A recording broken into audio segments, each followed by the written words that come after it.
ಅರೆ ಕಡಿಮೆ ಹಾಕು ಆದ್ರೆ ಅಸಲಿ ಹಾಕು. MDH ಕಾಶ್ಮೀರಿ ಕೆಂಪು ಮೆಣಸಿನ ಪೌಡರ್. ದೇಶದಲ್ಲೇ ಅತಿ ಶ್ರೀಮಂತ ಮಹಾನಗರ ಪಾಲಿಕೆಗೆ ಇವತ್ತು ಮತದಾನ ನಡೆದಿದೆ. ಹೌದು, ಮುಂಬೈ ಮಹಾನಗರ ಪಾಲಿಕೆ ವಿಚಾರವಾಗಿ ಹೇಳ್ತಾ ಇರೋದು. ರಾಜಕಾರಣಿಗಳು, ಬಾಲಿವುಡ್ ಸೆಲೆಬ್ರಿಟಿಗಳು ತಮ್ಮ ಹಕ್ಕನ್ನ ಚಲಾಯಿಸಿದ್ದಾರೆ. ಮತದಾನದ ಬೆನ್ನಲ್ಲೇ ಎಕ್ಸಿಟ್ ಪೋಲ್ ಭವಿಷ್ಯ ಕೂಡ ಹೊರಬಿದ್ದಿದೆ. ದೇಶದ ಗಮನ ಸೆಳೆದಿರುವಂತಹ ಬಿಎಂಸಿಯ ರಾಜ ಯಾರಾಗ್ತಾರೆ ಅನ್ನೋದು ನಾಳೆ ಗೊತ್ತಾಗಲಿದೆ.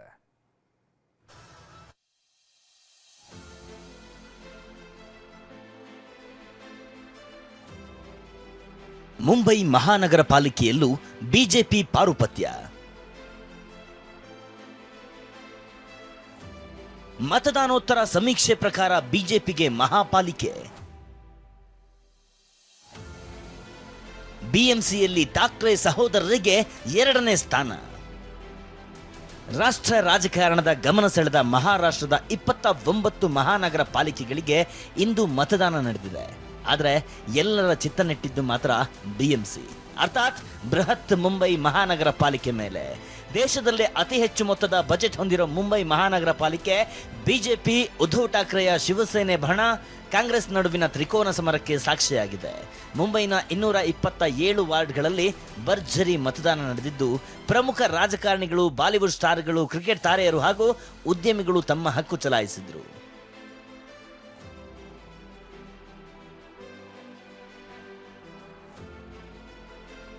ಇಂದಿನ ಮತದಾನ ಮುಗಿತಾ ಇದ್ದ ಹಾಗೆ ಮತದಾನೋತ್ತರ ಸಮೀಕ್ಷೆಗಳು ಹೊರಬಿದ್ದಿವೆ. ಈ ಸಮೀಕ್ಷೆಗಳು ಆಡಳಿತಾರೂಢ ಬಿಜೆಪಿ ಮೈತ್ರಿಕೂಟಕ್ಕೆ ಬಹುಮತ ಸಿಗುತ್ತೆ ಅಂತ ಅಂದಾಜಿಸಿವೆ.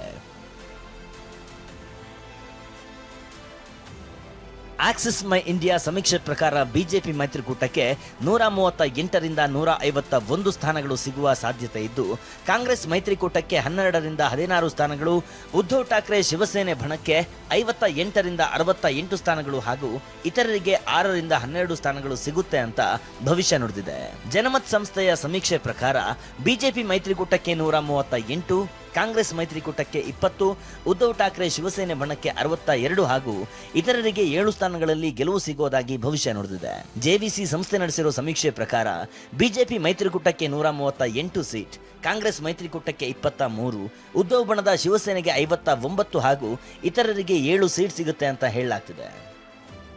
ಇಂದಿನ ಮತದಾನ ಹಲವು ಗೊಂದಲಗಳಿಗೆ ಸಾಕ್ಷಿಯಾಗಿತ್ತು. ಮತದಾರರ ಬೆರಳಿಗೆ ಶಾಯಿ ಹಾಕುವ ವಿಚಾರ ಪ್ರಸ್ತಾಪಿಸಿದ ಉದ್ಧವ್ ಠಾಕ್ರೆ ಹಾಗೂ ರಾಜ್ ಠಾಕ್ರೆ ರಾಜ್ಯ ಚುನಾವಣಾ ಆಯೋಗವನ್ನೇ ತರಾಟೆಗೆ ತೆಗೆದುಕೊಂಡ್ರು. ಇಂಕ್ ಬದಲು ಮಾರ್ಕರ್ ಪೆನ್ ಮೂಲಕ ಶಾಯಿ ಹಾಕ್ತಿದ್ದಾರೆ. ಅದು ಸುಲಭವಾಗಿ ಅಳಿಸಿ ಹೋಗ್ತಿದ್ದು, ಕೆಲವರು 2 ಬಾರಿ ಮತ ಚಲಾಯಿಸಿದ್ದಾರೆ ಅಂತ ಆರೋಪಿಸಿದ್ರು. मतदान के बाद जो इंक लगाई जाती है तुरंत वो निकाली जा सकती है. ये तो गंभीर है. ये बांद्रा में हुआ है. अभी आपको ये इतना दिखाई नहीं देगा, लेकिन वो क्या सैनिटाइजर, नेल पॉलिश रिमूवर, तो चुनाव आयोग ने क्या एजेंसी दी है सैनिटाइजर और नेल पॉलिश रिमूवर की. ಇನ್ನು ಠಾಕ್ರೆ ಆರೋಪಕ್ಕೆ ತಿರುಗೇಟು ಕೊಟ್ಟ ದೇವೇಂದ್ರ ಫಡ್ನವೀಸ್, ಉದ್ಧವ್ ಠಾಕ್ರೆ ಸೋಲೋದು ಖಚಿತ, ಇದೇ ಕಾರಣಕ್ಕೆ ಬೋಗಸ್ ಆರೋಪ ಮಾಡ್ತಿದ್ದಾರೆ ಎಂದಿದ್ದಾರೆ. मैंने ये मार्कर मेरे ऊपर लगाया हुआ है.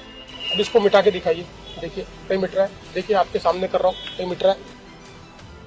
ऐसा है कि हो सकता है कि किसी का इसके ऊपर ऑब्जेक्शन हो. इलेक्शन कमीशन ने देखना चाहिए, और कुछ इस्तेमाल करना है तो करना चाहिए. मैं तो बोलता ऑयल पेंट करना है तो ऑयल पेंट करिए. चुनाव निष्पक्ष होने चाहिए, लेकिन हर चीज पर इस प्रकार से इशू तैयार करके मानो हमारे जो लोकतांत्रिक संस्थाएं हैं. ಠಾಕ್ರೆ ಸಹೋದರರ ಆರೋಪವನ್ನ ಚುನಾವಣಾ ಆಯೋಗ ತಳ್ಳಿ ಹಾಕಿದೆ. ಇನ್ನು ಕೆಲವೆಡೆ ಮತದಾರರ ಹೆಸರು ಪಟ್ಟಿಯಲ್ಲಿಲ್ಲದ ಕಾರಣ ಮತಗಟ್ಟೆಗೆ ಬಂದವರು ವಾಪಸ್ ಮನೆಗೆ ತೆರಳಿರೋ ಘಟನೆಯೂ ನಡೆದಿದೆ. ಇದೆಲ್ಲ ಗೊಂದಲಗಳ ನಡುವೆ ಒಟ್ಟು ಶೇಕಡಾವಾರು ಮತದಾನವನ್ನ ಚುನಾವಣಾ ಆಯೋಗ ನಾಳೆಯೇ ಪ್ರಕಟ ಮಾಡಲಿದೆ. ನಾಳೆ ಬೆಳಗ್ಗೆ 10 ಗಂಟೆಗೆ ಕೌಂಟಿಂಗ್ ನಡೆಯಲಿದ್ದು, ಮಧ್ಯಾಹ್ನದೊಳಗೆ ಫಲಿತಾಂಶ ಹೊರಬೀಳಲಿದೆ. Bureau report, TV9. MDH ನ ಕಿಚನ್ ಅಲ್ಲಿದ್ರೆ ನಾವು ಎಲ್ಲವನ್ನು ಮಾಡಬಹುದು. ಬೆಂಗನ್ ಕಾ ಬರ್ತಾ, ಆಲೂ ಗೋಬಿ, ಬಿಳಿ ಮಸಾಲಾ, ಇನ್ನೂ ಬಹಳಷ್ಟು.